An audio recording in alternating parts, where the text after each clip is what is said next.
11:15 de la mañana en todo el país. Recibimos aquí en el estudio a nuestro primer invitado. Se trata del ingeniero Pablo Darcht. Él es profesor adjunto de la Facultad de Ingeniería y además es el director general del Instituto Nacional de Formación y Empleo Profesional, INEFOP. De Empleo y Formación Profesional, perdón. Bienvenido, ingeniero. Un gusto que esté con nosotros. Muchas gracias, el gusto es mío. Bueno, ¿qué oferta de cursos tiene hoy el INEFOP?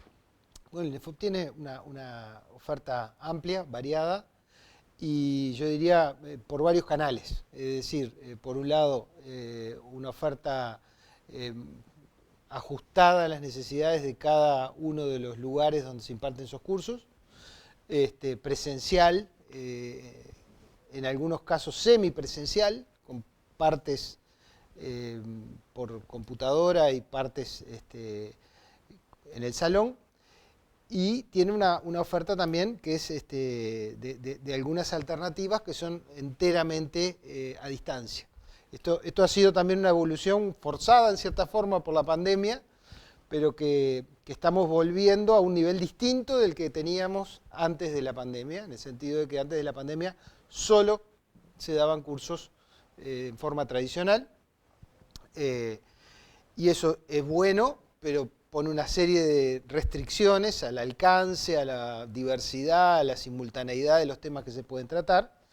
De esta manera estamos tratando de combinar lo que aprendimos con lo que ya sabíamos como institución y tener un mix adecuado. Los temas sobre los cursos que se dan tratan de ajustarse con dos situaciones que no siempre coinciden y ese es nuestro gran desafío. Por un lado, lo que demanda el mercado laboral.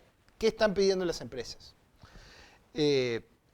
Acá es muy notorio esto, digamos, vinculado al turismo. Hay una determinada etapa del año donde se habla mucho de qué es cuáles son las oportunidades de trabajo. Y la otra consideración igualmente importante que necesitamos tener es qué es lo que la gente está en condiciones de hacer, cuál es su nivel de formación de entrada, como para que con la formación del tipo de la que da INEFOP, que son cursos de 3-4 meses, pueda alcanzar un nuevo nivel. Por ejemplo, para decir una cosa muy obvia, todos sabemos, porque se dice hasta el cansancio, en el Uruguay y en el mundo faltan desarrolladores de software. Nos podríamos poner a formar miles de desarrolladores de software si tuviéramos gente que estuviera a 6 meses de poder ser desarrollador de software. En Uruguay tenemos desempleo negativo para esa gente, quiere decir que esa gente nos falta, el sistema educativo no ha sido eficiente generando personas para eso, y en cambio la gente que tiene un nivel de formación muy bajo es la gente que más requiere trabajo. Entonces, eso nos pone algunas limitaciones en cuanto a la oferta formativa. Y ofertas como auxiliar de servicio, como cuestiones más bien sencillas, son las que buscamos denodadamente ofrecer, siempre atentos a que tengan mercado de trabajo, ¿no? O sea, ese es el compromiso donde también los actores locales juegan un papel en cuanto a informar cuál es la situación concreta de cada departamento. El instituto tiene un espacio de consulta que se llama el Comité Departamental de Empleo, que lo integra la Intendencia, lo integran los trabajadores, lo integran las gremiales empresariales, y nosotros participamos desde el punto de vista del soporte técnico, que es a donde llega, de donde salen las señales, digamos, en cuanto a qué es lo más importante, qué es lo más urgente, por dónde ir, ¿verdad? ¿Qué fotografía tiene de Maldonado? Porque tomando en cuenta esa capacitación focalizada a la región del país, Maldonado obviamente tiene un profundo perfil turístico, pero ¿cómo se orienta INEFOP? Porque además hay características de Maldonado que es la estacionalidad, por más que ahora se está tendiendo a achatar, a que sea más una cuestión lineal, que no sea tan abrupto el contraste, pero de todas maneras hay Sí, una clara lo hay, temporada alta, ¿no? lo hay, y es siempre el gran desafío que tiene el sector acá, es ver cómo llenar más, digamos, la baja temporada climática con actividades que impliquen dinamismo para el sector turístico. La imagen que tenemos es esa, de un momento de, digamos, cauteloso resurgimiento, ¿verdad?, del sector, por lo tanto, con oportunidades de trabajo, pero con cautela, porque quedamos como curados de espantos, digamos, con la pandemia. Por lo tanto, algunas oportunidades de trabajo en el sector turístico, para las cuales estamos ofreciendo distintas capacitaciones, sobre todo lo vamos a hacer en el segundo semestre, tercer trimestre, es clave porque todavía no empezó el gran pico. Obviamente capacitaciones vinculadas a la construcción, que es un sector que también acá es sumamente dinámico, y también tratar de aprovechar algunas iniciativas, aprovechar y complementar desde el lado nuestro algunas iniciativas de inversión interesantes que se están dando en Maldonado, por ejemplo, vinculadas a las tecnologías de la información, que requieren también gente capacitada y, por ejemplo, en este momento está teniendo lugar formaciones para testers de software acá en Maldonado, que son también actividades que queremos promover mucho, ¿verdad? En general requieren una población un poquito más capacitada que la mayoría de los que capacitamos nosotros, pero bueno, hay lugar para todos y estamos tratando de tener una oferta amplia. Como usted lo explicaba claramente, hay allí, ustedes se encuentran de repente con una brecha entre el conocimiento, el nivel de conocimiento, de formación que tiene la persona y las posibilidades de acceder a algún curso, que muchas veces, como usted dice, bueno, el conocimiento que tiene esta persona, yo le agrego 6 meses de curso de capacitación, no lo convierto en tal o cual cosa. Exacto. Eso, por ejemplo, en la industria de la construcción también pasa. Y sí, o sea, un ingeniero civil seguramente demora más de 6 meses en Claro, pero generarse. no forma digamos. ingenieros civiles. No, pero digo, porque cuando hablamos de desarrolladores siempre la imagen está como en el ingeniero en computación, ¿verdad? Eso pasa en todos lados,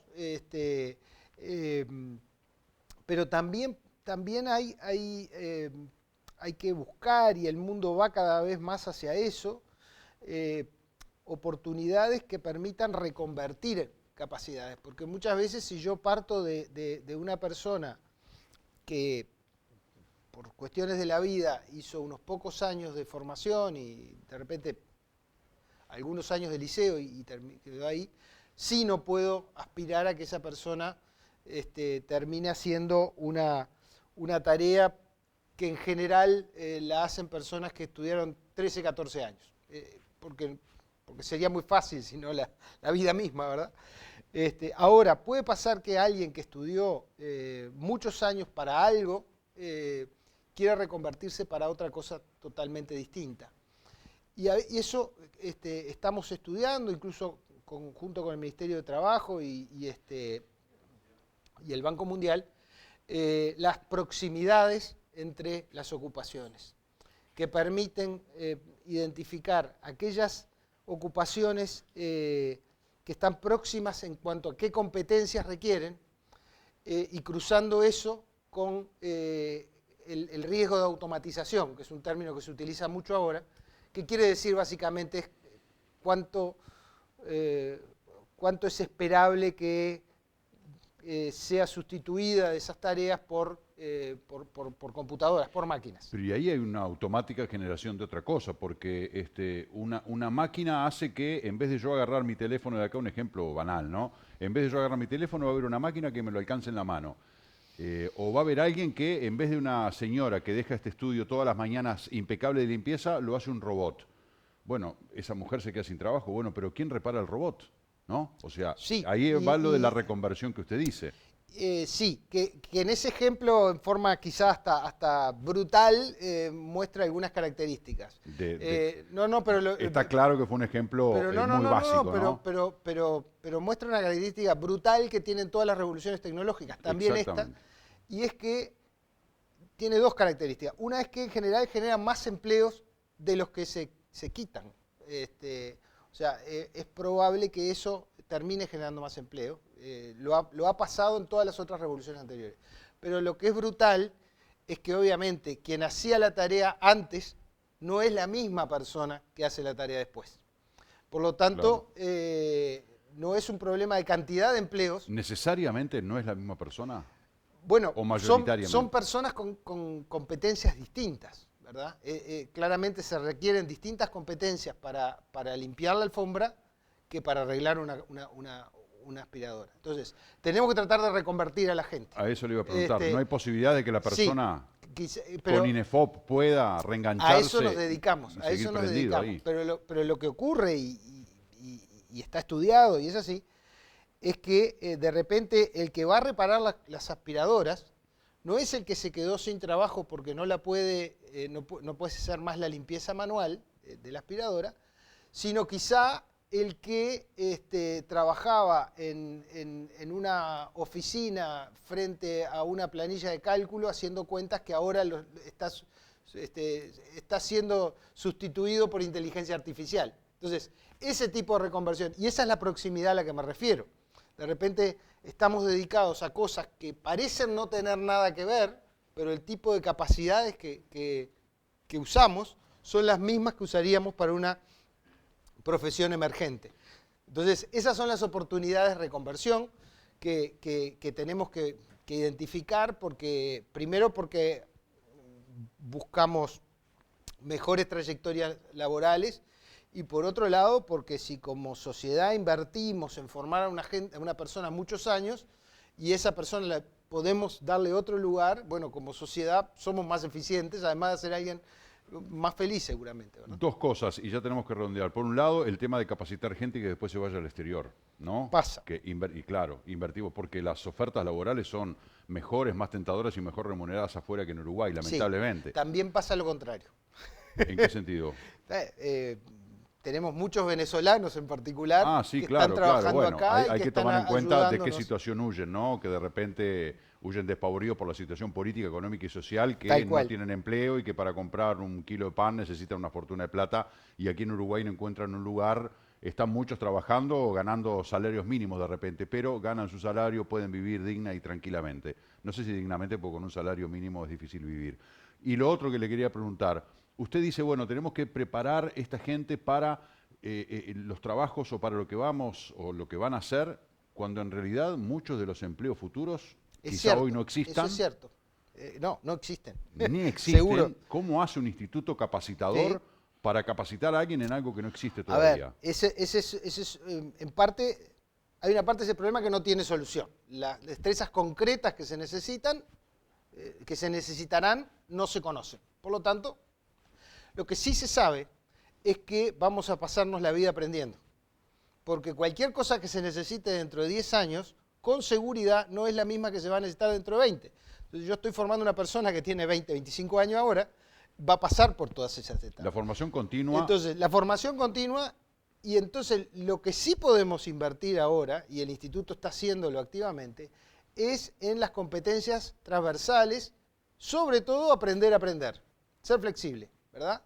Esta idea de que yo consigo un empleo a los 25 años como portero de una corporación multinacional y después voy a salir como gerente 30 años después, primero que es para muy poquitos, cuando era para muy poquitos, la mayoría. Creo que el verbo está muy bien conjugado. Y segundo, no es más, no existe. O sea, la gente, muchos por opción y otros porque el sistema lo decide, cambian muy rápido de trabajos. Uno hoy, en general, nadie que entra a un trabajo, en su primer trabajo, piensa que se va a quedar ahí toda la vida. Por lo tanto, tenemos que tener claro de que tenemos que seguir formándonos, porque además lo que sabemos, a los 5 años, ya está viejo.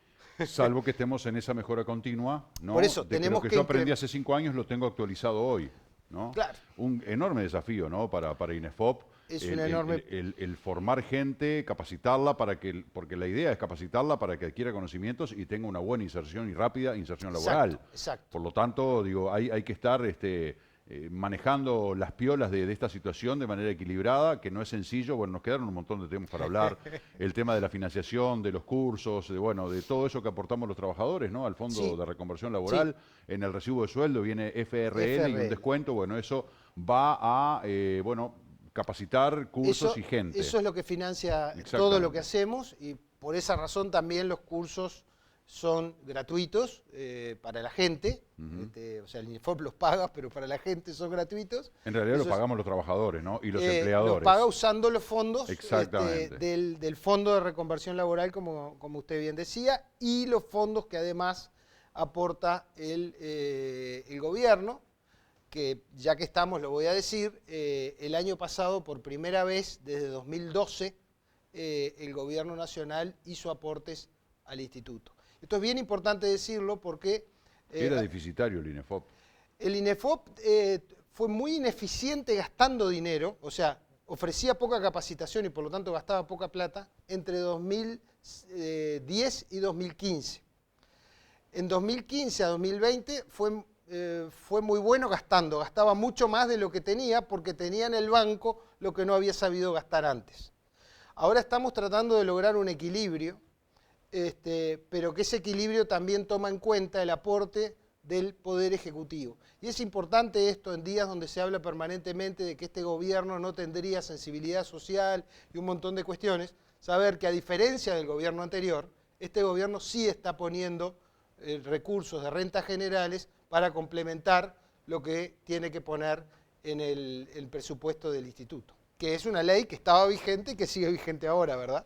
Ingeniero Darch, la verdad que un gusto conversar con usted. Primera vez que tenemos la posibilidad de recibirlo aquí en nuestro programa. Da para mucho porque las tareas del instituto y además cómo llega a toda la sociedad es bien interesante, todas las ramificaciones que hay a través de la capacitación y la formación. Así que bueno, seguramente vamos a tener más posibilidades de conversar con usted. Un gusto para mí también estar por acá y siempre las órdenes. Muchísimas gracias. Tenemos que hacer una pausa, 11:32, ya volvemos.